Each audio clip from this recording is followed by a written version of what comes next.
Hi, everyone. Good morning, good afternoon, and good evening for some of you unfortunate people that are dialing in from very late night or early morning. We'd like to welcome you to our first workshop series for the Connectors series. And while we're continuing, we'll just ask that everyone in the chat feature just jot down where you're from and your name, and we'll commence very, very shortly. Hi, everyone, and welcome to the first workshop series developed by Interfer, Ewoza, and Mesh, focused on the connectors in engagement. We would like to welcome you to the series and ask also that you continue populating the chat with any questions or queries that we can address in our later parts of the program. We are completely excited to be presenting this to you and with you. Unfortunately, we could not be hosting this in person due to the pandemic. So we are hoping that we can host the Engagement Connector series in person in 2022, should travel be permitted. So this started out as a passion project between Ewoza, Mesh, and Interfer.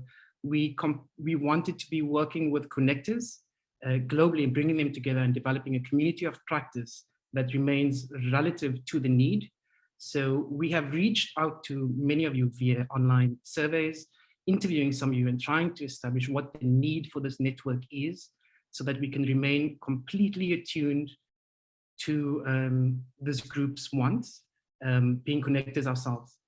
We've been throwing the word connectors around quite a bit, and we thought we would just clarify what it means to us. So connectors are individuals, they're agencies or they're creatives or any other organizations that work semi-outside formalized research and science. They play key roles in bridging the gaps between research, communities, policy. And they could be anything from engagement experts, practitioners, local charities, creators, creative agencies, artists, private businesses, or smaller community-based organizations. So we would actively like to work with this network globally so that we can form a supportive and collaborative network that is absolutely solution-driven. So we should also say that we are maybe perhaps destructively passionate about this. And we are hoping that the series continues. So please do access the Mesh network where there are various forums. Do tell us what you would want to see, what sort of presentations are needed, what your issues are in your own work so that we can bring various presenters to you. Could I get the next slide, please? So we've been speaking to all of you online, and by interacting with you, we've developed 3 workshops, one each month for the next month. Today, we'll be looking at making the case for engagement and the role of connectors. And we're treating this as emerging theory. So we ask that you do bring your thoughts to this so that we could actually develop the theory with you and share all content that's presented within this network on Mesh. The second workshop is called or focused around managing collaborative projects. And that'll be hosted on the 19th of October. And the third workshop is somewhat practical. So we'll be looking at practical considerations for your own work within engagement or in the creative sphere. And then we'll also be looking at how we would go about measuring impact. We will be opening registration for these workshops 1 month in advance. So please do sign up. So we could be sending you save the dates as well. I would also like to take this opportunity to introduce you to the team. And I may ask that they switch their cameras on very quickly. So that is Mesh, and that's Helen Latcham that controls Mesh, which is the online engagement platform for Welcome. We have Ewoza that's represented by Anastasia Koch, Ed Young, as well as Chaleka, and then myself as Interfer. So we should also say that all of this content is going to be presented on Mesh in different video clips. We then have a graphic harvester, Nicolene Lowe. So she'll be documenting all conversations visually, and we'll be presenting these posters on the platform and social media as well. Could we have the next slide, please? So today's program, we'll have a little bit of a breakout session immediately after this slide. And then we'll jump into understanding and defining engagement. What does engagement mean to you? Once again, when we do breakouts, please do provide the nuance, because we will be treating this once again as emergent theory. Within the chat feature as well, do give your thoughts. We'll have a little bit of a break in which Nicolene will be spotlighted so that you could see the work she's currently doing as this commences. And then we'll jump into a session which is focused on interdisciplinary collaboration and connectors, followed by reflection and the end of the series. So right now, we will be breaking all of you into smaller groups so that you could introduce yourselves to each other, and we'll ask that you think about the best piece of advice that you've been given to date and share that within your group. Immediately after that, we'll commence once again with the formal program. Rudy, are we good to break up? This slide we'll be showing at the end of the series as well. It's where to find all content on social media, and there is a direct link to Mesh so that all materials that you can access, and it's downloadable as well. Hi everyone, thank you for indulging us and for sharing those gems of advice. We'll definitely be looking at that and taking it forward. I would like to jump into the next session, which is focused on understanding and defining engagement. And this will be facilitated by friend Gary Hickey from the NIHR. I'm not going to spend too much time introducing himself because I think Gary would do this best himself. So Gary, welcome, and over to you. Thank you very much, Nabil, and hello everyone. Absolutely delighted to be here. I'm Gary Hickey, and I work for the National Institute for Health Research, which is a funder of health and social care research in the UK, and also we fund health and social care and global research too. And I work for a part of National Institute for Health Research called the Evaluation, Trials and Studies Centre. And I'm delighted to be here. It's a really good chance for me to learn about what is going on in this area. So it's my great pleasure. I'm going to introduce three great speakers here, each going to give 3 minutes. We've got Salla Sariola from the University of Helsinki in Finland. We have Lucy McDowell from the Wellcome Trust in the UK. And we've got Nkosi Connor, the face, Swat Bui, who are going to do 3 minutes each on what is engagement. And then that's going to be followed by a presentation from Rebecca Walker from the African Centre for Migration Society at Wits University in Johannesburg. As the speakers are talking, please do pop your questions, any questions you have in the chat, and hopefully we'll have time for a little bit of follow-up on some of those questions. So it's going to be over to you, Salla. Thank you, Gary. Just holler if I'm not audible. Hi. Hi. Thank you for this great introduction and the opportunity to share my thoughts about engagement and connectors with you. And I'm really excited to see so many people here. And I think this is a fantastic opportunity to continue to share our world advice and world of advisors and learning outcomes and thoughts and needs. I would like to highlight here the work that I'm kind of talking to, which is a book by Lindsay Reynolds and myself on the ethics and politics of community engagement in global health research. This is work that we've done together with Lindsay. If Lindsay is out there, I hollered you hi. She's stuck in an airport somewhere. I'm sorry that won't be here if she's still really stuck. But so Lindsay and I started this work when we were working in a global health bioethics network and saw that community engagement was really increasing across in global health research and different kinds of projects. And back in 2015, we brought together a number of engagement practitioners and critical researchers thereof to somehow make document of what is going on.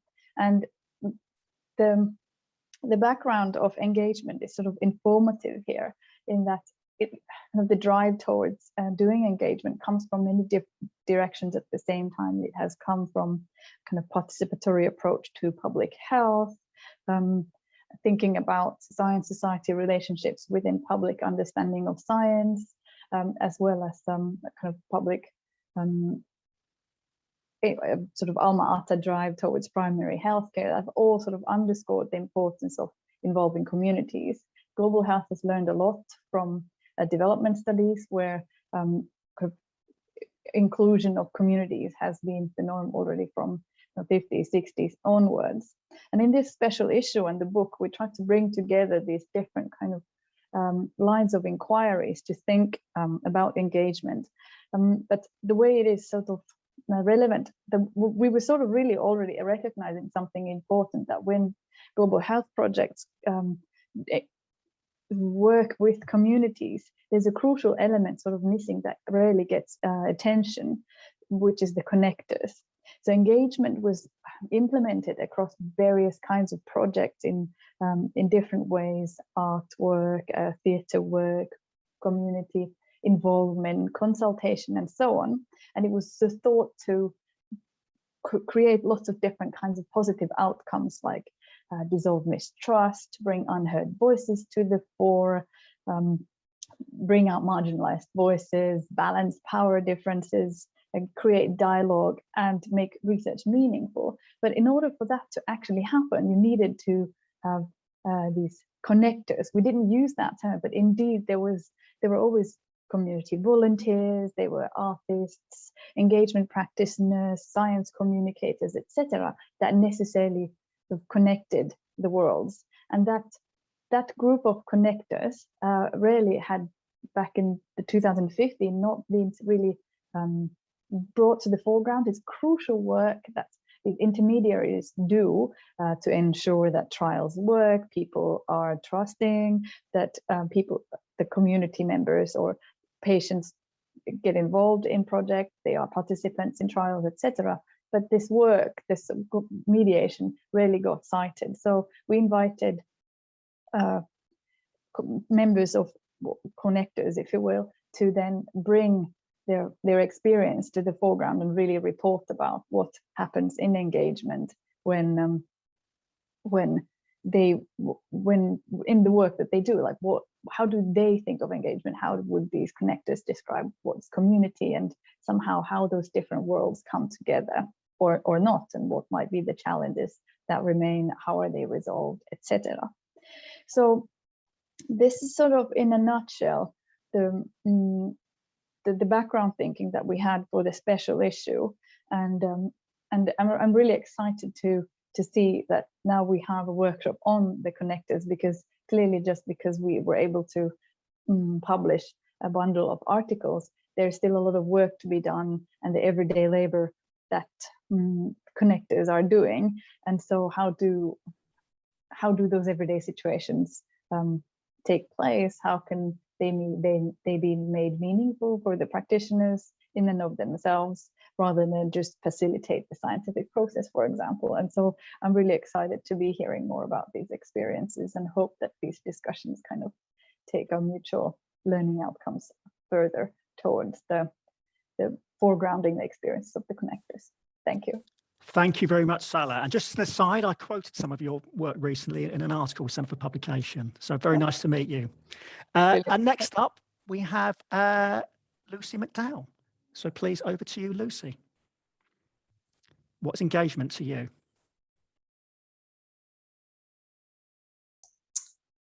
Hi there, everyone. Firstly, apologies. For some reason, my camera has a mismatch with Zoom, so I can't actually put it on. So you're just going to have to imagine what I look like. Well, great to meet you all. I'm Lucy McDowell from the Wellcome Trust, where I'm a senior public participation manager. For those of you unfamiliar with Wellcome, we are a global health foundation that tackles some of the greatest health challenges, and in particular mental health, climate and health, and infectious disease. We want to involve the public in solving health challenges that impact them, with a particular focus on the communities most affected. And we firmly believe we need to sort of create trust and understanding between the research community and the public, and that's really where connectors come in. So if we can create a kind of two-way relationship between the public and the research community, we can enable, firstly, transparency and accountability to the public. So how can research be shaped by the public to meet their priorities and needs? Particular groups of people might have very distinct needs, and will these be met?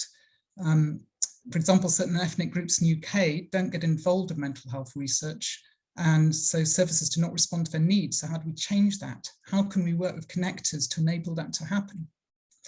So there's transparency and accountability. Related to that, we need to make sure research outcomes and public engagement outcomes are meaningful and beneficial for the public. So we think connectors are absolutely fundamental to this work, connecting us to parts of the public we would normally never have a dialogue with. To give you an example, we recently partnered with the Global Partnership for Sustainable Development Data, a part of the UN Foundation, and they worked closely with the African Voices Foundation in Kenya to engage citizens via radio shows with the issue of antimicrobial resistance, which is an increasing problem in Kenya. And this was in order to create citizen-generated data on antibiotic usage. So these radio shows were then followed by other interactive methods with the public using SMS surveys, talking groups, community dialogues to really understand what the public thought about the issue. But it was the radio shows that really made the way in to the conversation. And this was to complement an existing clinical research study in the same locations, giving a fuller picture on the problem antibiotics, while giving citizens clear information on the problem, engaging them on their perspectives and interests on the issue. And that, in turn, shapes both research and policies, potentially. So it benefits everyone working in connectors. In particular, this brought the research community and the people most impacted closer together. So that's one example of working with connectors, and we're sort of developing a range of other examples, which I'm delighted to discuss separately if anybody's interested. But to conclude, Wellcome has a really broad definition of connectors and believes interdisciplinary collaboration is key to solving the health challenges, particularly when ensuring those most affected are engaged. So I'm really excited to be here and look forward to hearing more from others. Thank you very much. Thank you very much, Lucy. Thank you very much. And now it's over to Nkosi Connor. And please tell us, what is engagement to you, Nkosi Connor? Thank you very much for the invite and for being here with these amazing people doing amazing work across the globe. I think it's quite a tricky one and a hard question to respond to in terms of what engagement means to us. Because we might have an understanding of what engagement means, but also that understanding must be derived from the people that we're working with and the communities that we work with. I am from the Social Justice Coalition, which is an organization based in South Africa advocating for basic services, particularly for residents of informal settlements. And I think engagement for us is really about building people's power and activating their capacity to be able to address their issues by themselves, and not the parachuting approach of us as an NGO establishing ourselves as the answer of all of the issues that the communities are facing. But also the most important one is bringing people into conversations. This thing of communities thinking that they're an island, that the issues they're facing is just affecting their own area, is one that we're working towards debunking. We're bringing communities into conversations around the shared interests and the shared issues that they're facing in their communities, so as to be able to learn from one another, because our approach is always the two-way kind of a stream, that we bring our experience and expertise, and the communities also brings their expertise and experience. So it's an interchange of skills and experiences. And how we do that is to actually organize communities to make sure that they have leadership in their communities and bring those together so as to be able to learn on what's happening in other counterparts of the country or the city, so as to draw some lessons from each other's struggles, and ours is to facilitate a space and a platform for the residents to be able to interact with one another, but also bring our capacity in terms of using media as a tool of telling the stories that are mostly overlooked and ignored most of the times. And also coupling that with research and litigation. Research in terms of taking the information that the communities must be getting into communities and workshopping that in a popular education style.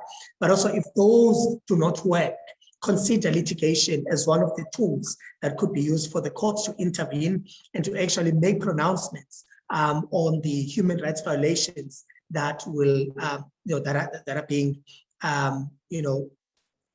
ignored by government or being perpetuated by government in these areas. The most important part of our work is conversations across these communities, and also not just conversations around communities only, but also bringing those who are in positions of power to be in conversation with the residents, so that the residents are able to be afforded a chance to ask directly the questions that they want answers for, to the people that are responsible and obligated by our beautiful constitution to fulfill to our communities. And so that is the essence of what community engagement means to us, especially in a country that has got issues that are very intertwined.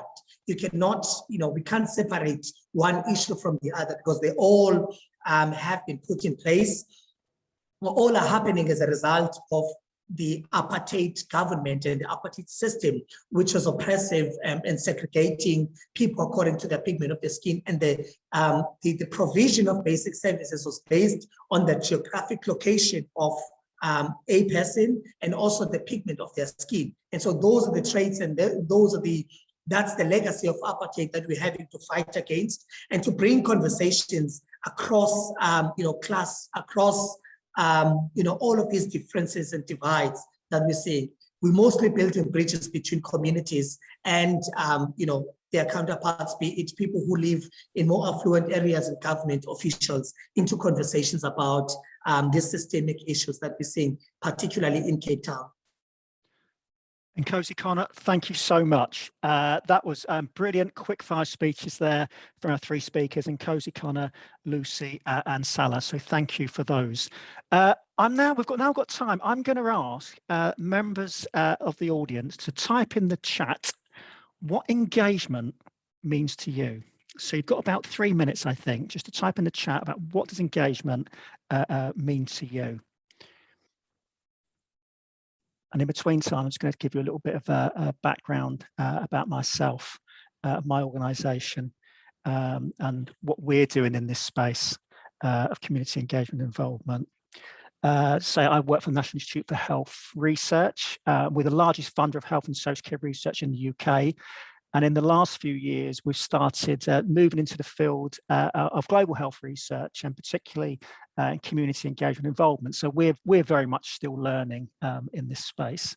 And we've recently released, if you like, our vision for community engagement and involvement, where we want to see a world where all global health research, indeed all research, quite frankly, is in collaboration with communities that are most likely to be affected or impacted upon by that research.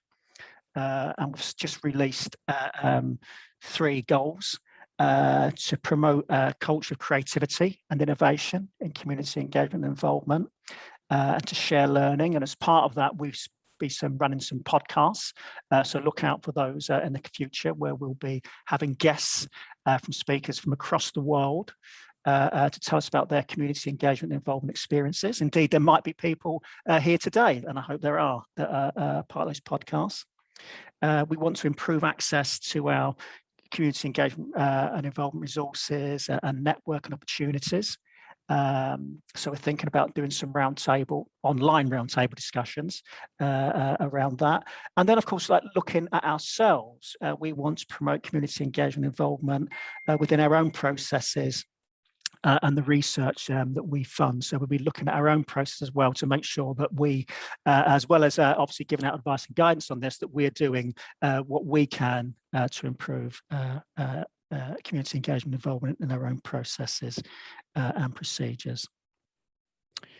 Okay, so thank you for everybody that's commented in the chat, and please continue to do so. I'm now delighted to be able to introduce Rebecca Walker. And Rebecca's from the African Centre for Migration Society at Wits University in Johannesburg in South Africa. So over to you, Rebecca. And of course, if people are thinking of questions as Rebecca's talking, please do pop them in the chat, and hopefully we might have some time to follow up on some of those questions. So over to you, Rebecca. Thanks very much. Hopefully you can all hear me quite clearly. I'm just going to start by sharing my screen. I just wanted to put my video on to say hi, but I'm going to turn it off now so that it doesn't affect the connection. Let me just share my screen with you. Okay. Okay, hopefully you can all see that quite clearly. So I don't have long to speak, so and this is a project I could talk to forever, so I'm going to try and be brief, and then hopefully we'll have more time to chat about it later. So I'm going to talk about a project that I ran with a colleague of mine, Elsa Oliveira, called Mwangaza Mama, which was a creative storytelling project that was undertaken in collaboration with a small group of 7 women from across the African continent now living in Johannesburg. The name Mwangaza Mama, Mwangaza meaning light in Kiswahili, and Mama referring to their kind of roles as sort of in caring roles, not necessarily as mothers particularly, but in terms of caring, supportive roles. That was the title of the project chosen by the women. They all arrived as asylum seekers after fleeing their birth countries of Angola, Burundi, Rwanda, and DRC. And our work took place from 2017 to 2019 in conjunction with the ACMS, the African Centre for Migration and Society, where Elsa and I both are associated, and with the local psychosocial organisation helping local communities in inner city Johannesburg. It was also part of a larger body of work being conducted at the ACMS, investigating different ways of conducting research called the MOVE project, which talks of method, visual, and explore, which explores lived experiences and needs of so-called marginalized groups through the use of participatory arts-based research. And the idea of this project overall was we wanted to learn more about the everyday experiences of migrant women and migrant mothers in the city, the challenges that they face and how they make life work. And this is within a context of a largely hostile city, which is hostile to those seen as not to belong, those regarded as a certain type of foreigner, the poor African immigrants, those who get blamed for many of the challenges faced in South Africa. And the aim was to create a space where the women were central to and part of the production of knowledge about the issues that affect them. So we premised this project on the idea of thinking through making. And critical here was the shaping of a space using art and stories as a connecting point, but without prescribing a process or a product. And what emerged was 2 years of intense, complex, and deeply connected collaboration, working towards a book which was a compilation of the women's own stories, as well as the story of the project, and 2 huge, beautiful quilts, which contained the stitched quilt work by all of the women. So in terms of collaboration, this was a collaborative project with the primary aim to prioritize women's voices and position them as the experts of their own lives. And we based it on a slow approach. So we took the time to work to build trust, recognizing that trust isn't sort of something that you just arrive at or that you can ever arrive at. It's something that's constantly given and taken away, to validate different forms of knowledge and input, and to create a space that for the participants was very much about being seen in a context where they are continuously erased as women, as mothers, as migrants, and seen in a context where they're also rendered invisible, but also pushed into states of visibility and vulnerability.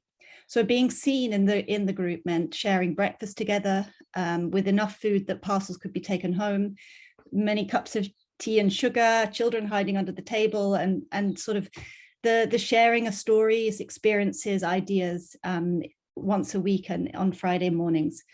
But our connection and collaboration was also complex. Many times, Elsa and I were worried about what we were doing in terms of our position and responsibilities. And what we found important to the collaborative process was not ignoring those power dynamics or any of those uncomfortable and difficult questions that frame research, participatory or otherwise, and they needed to be constantly addressed, even if they couldn't be answered. So critical here was our collaboration with the organization, which provided the space and was our initial connection to the women. And they played kind of a role as the holders of that space, as it were, in terms of the physical space, the emotional space, the space often broken with trauma and stories of brutality that were hard to share and hard to witness, but also a space where there was also joy in terms of, you know, the breakthroughs, accessing documents, being able to get children into school. In terms of participation on a very basic level, the project was about the sharing and telling of stories in which all participants were engaged. What stories, for whom, why, and how. But on a deeper level, it was about participation in what, for what and why. And through this, we also questioned, were these stories that would further stigmatize and exceptionalize the women as victims or as traumatized women, or within those very categories and tropes of the poor Black migrant mothers that we had sought to disrupt?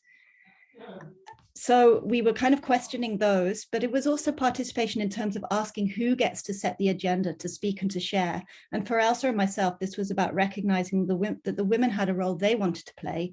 They had stories to tell, and they had to tell them in their way, which they made very clear to us from the beginning. So we worked with this idea of what Achebe calls a balance of stories, where every people will be able to contribute to a definition of themselves, where we're not victims to other people's accounts. And so through that participation, that brought us to the idea of, or the questioning of, reciprocity and responsibility. And for us, this was perhaps one of the most critical parts of the project, in that we also had an important role in understanding our responsibility in this project, in creating relationships with the women who participated and in their lives, which we participated. So while we sought to learn by listening and to make a difference through active witnessing, we also strongly questioned our obligations in the face of suffering we regularly witness, lives being led on the very edge, often with no money for food, for nappies, facing eviction, or are unable to pay for medication. And we were clear that while being researchers comes with these ideas of setting boundaries or remaining on the outside and not crossing lines, to us, this was both unrealistic and unethical. So as feminists, we argued that it's neither responsible or ethical to remain neutral or distant. We helped when and where we could, whether it was a phone call outside of our meeting times, material assistance in terms of nappies, food or airtime, sometimes electricity, sometimes money for a medical crisis. And years on from the end of the project, we still do this from time to time. And many people may find this problematic, but for us, it was problematic to think this should not be part of participation and part of collaborating.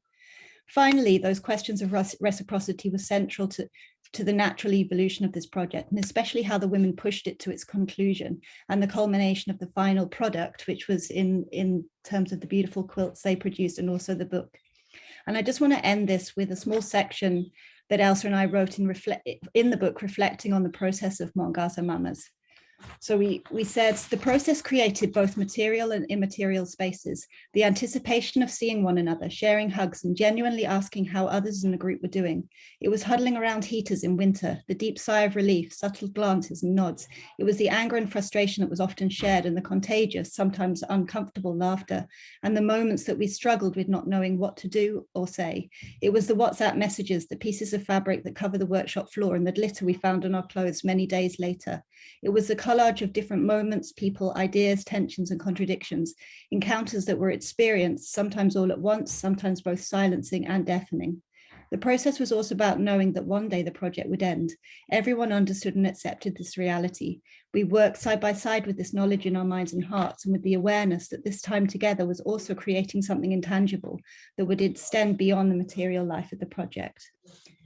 And so with that, I'm going to end there. And just to note that the book is downloadable online, and it has lots of beautiful images from the project and of the quilts that we created. So thank you for that time.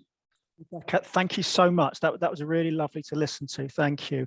If people have got any questions, please do raise your hand. If you look under the reactions icon, and you can raise a hand there.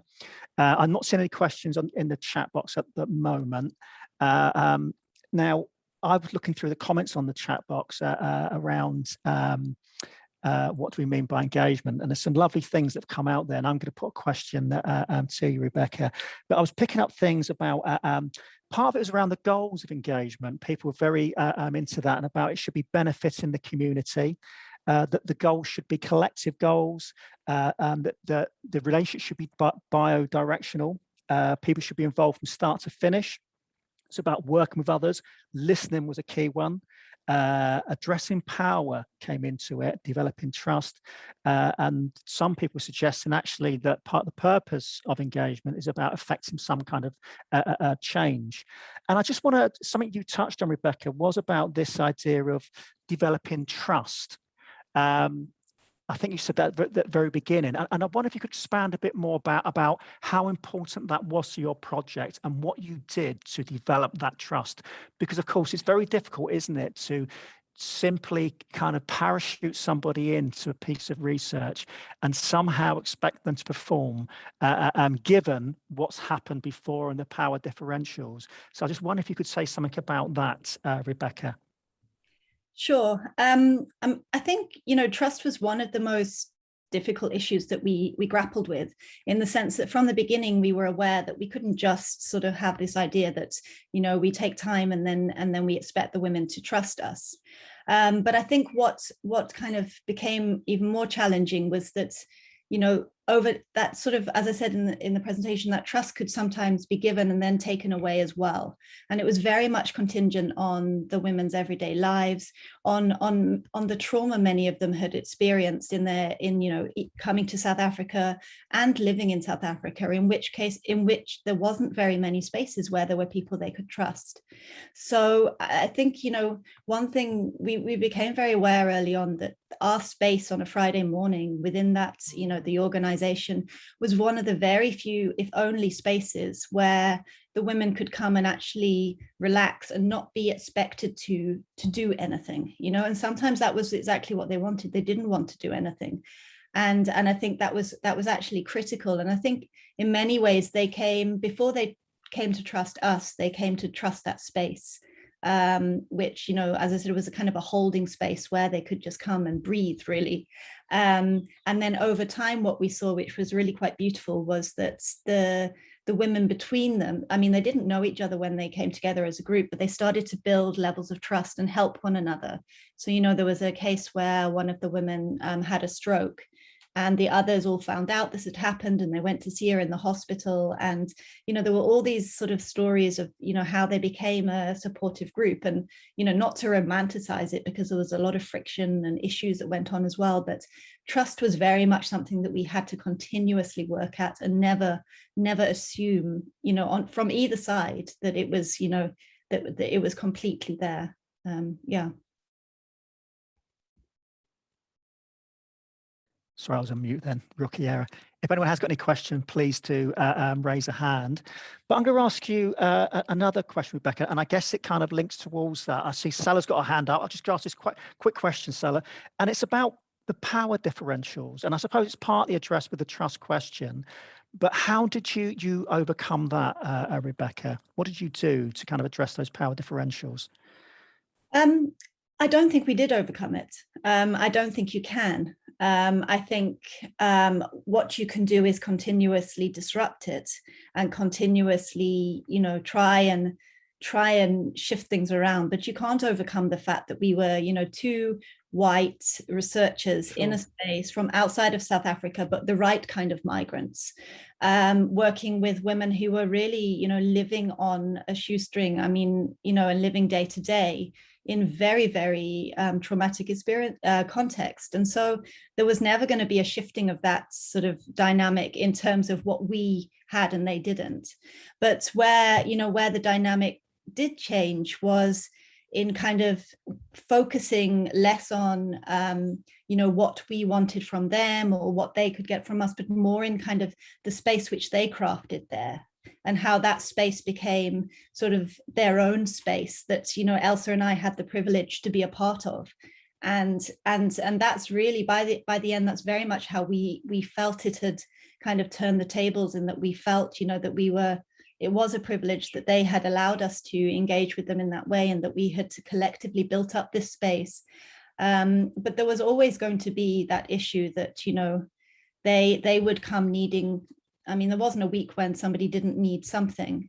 And there was always something we could do, even if it was calling a colleague working in the hospital to try and get them access when they were being refused, or, you know, just providing some nappies for one of the children. I mean, that was always going to be something there. But I think what was interesting was, you know, there's always these assumptions that, you know, that the minute you start crossing these so-called boundaries, that people then just expect all the time. And that's not the case. And I think it's, you know, it's really presumptuous to assume that, because actually the women, yes, at the beginning, that, you know, they were very right to question, you know, what do you want from us? And, you know, what are we going to get in return? And they have every right to ask that, and they should, because they shouldn't just be there to give stories, you know, and share parts of their lives for nothing. But at the same time, the more our relationship grew, the less they kind of required anything from us. And then they would only ask, you know, when things were bad. And still, you know, we hear from them on a regular basis, but every so often there's a request for support. And in many ways, that's moved way beyond the researched relationship, but at the same time, that power dynamic remains there, and the inequality of power remains there as well. Thank you, Rebecca. That's a fantastic answer. Salah, you've got a question, and then Kat. Thank you very much. And thank you, Rebecca, for a fantastic talk. I really loved those images, and the kind of the handicraft person in me, the DIY crafter, a cross stitcher, absolutely loved the pictures of the arts and crafts that you had done. And I was wondering that what you highlighted about trust and power differences is something that I find that very often comes up in all kinds of engagement projects. So that's something that is sort of something that almost everyone should, in all engagement programs, be doing a sort of reflexive self-exercise about how are we working on this. But I wondered, what did you think of the role of the craft work was for the process? Was that essential? Could you have achieved the same success by doing I don't know, martial arts or a theater program or a microfinance? So what was do you think that the way in which you did the craft work somehow changed the outcome, or could you have replaced it with something else? How did you decide that part? That's a really good question. And actually the kind of craft or the arts focus in the project was kind of absolutely critical to kind of how it worked. But at the same time, what's very interesting is that Elsa and I we didn't have a plan from the start in terms of what direction we were planning to take the group. Elsa's done a lot of participatory arts-based research. I have done a little bit of as well before then. And so we knew we wanted to sort of focus on using an arts-based approach on the basis that it allows a level of distance at the beginning. So you're not immediately, so tell me your story, tell me what traumas you've faced. You know, it allows kind of that collaborative working where there doesn't necessarily have to be an expectation of a product. But so we started by bringing in, you know, we started with like just a load of art materials and pens. And then one week, Elsa brought in a whole bag of fabric. And what we discovered was the women absolutely loved working with these fabrics. I mean, they either started sort of creating clothing from it, playing around with it, and they asked us to bring more in. And so that's where this idea of actually stitching their stories came, and it came completely from them. And so, you know, we ran the two processes of the storytelling for the books and the storytelling on the quilts separately in a way, but also entwined. But with the quilt, you know, this was sort of 2 years of 2 weekly sitting and working on these little squares, And what was so beautiful was the process of the, you know, the beading and the layering, you know, putting a color here, then glitter over it the next week. It was also the process of sharing those stories that were, you know, not necessarily in what the product was, but that process was absolutely key to creating the space where we could work, but also to feel that we had a connection. And that was very much where, you know, the stories came out. I mean, you know, there was one image on the quilt refers to wanting to be a strong African woman like Winnie Mandela. And that was, you know, 1 week we gathered, it was just after she died, and the women were talking about her as a role model, as a sort of a strong Black woman they looked up to. And then a lot of that started sort of emerging in the work that they were doing. So the conversations and the kind of moments of engagement we had really were kind of stitched and beaded throughout. So yeah, it was absolutely critical to the way that we engaged, really. Thank you, Rebecca. We've got time, I think, for one more quick question if we can, and it's Kat Marin Nissen, and I do apologise if I've completely pronounced your name incorrectly. No, that's fine. Yeah, Kat Marin Nissen is correct. Thank you, Rebecca. It's such an interesting project. I was just wondering, I really was really interested in what you said about neutrality and how you both felt as the researchers that neutrality wasn't an option. And obviously in traditional research, kind of objectivity and neutrality has been held up as something to aspire to. Do you think that with collaborative projects like this, and maybe with community engagement on, you know, generally, that neutrality isn't an option and shouldn't be something to aspire to? It's a good question. I mean, in many ways, my initial response is it's never achieved.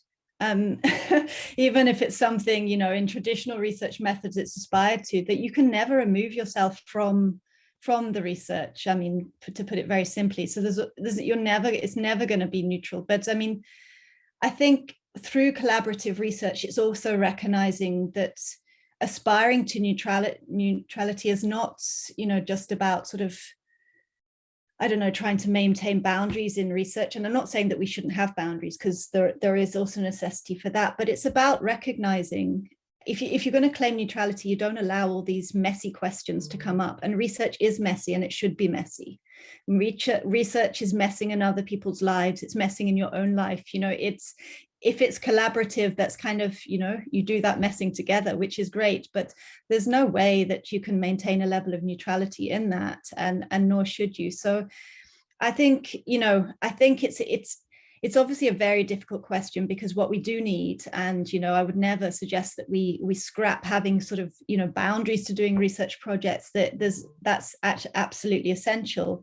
And I think, you know, we need to, particularly for those who are starting out with research, there needs to be ways of providing a sort of guidance in doing that. Otherwise, you know, you could have all kinds of people engaging in under the name of collaborative research. But I do think that, you know, moving away from claiming to be neutral and to recognizing that ethics and ethical engagement is an ongoing process that we are creating and learning from all the time, is absolutely essential. And where I see it, you know, those conversations coming the most alive is through a lot of these arts-based research projects, which kind of, you know, seems to allow more space for those kind of difficult discussions to happen.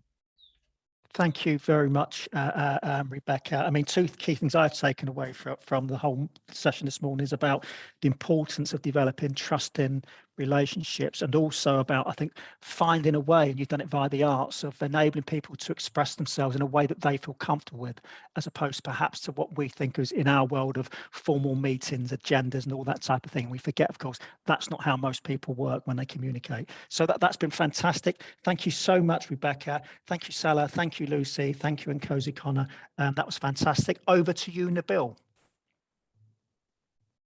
Thank you, Gary.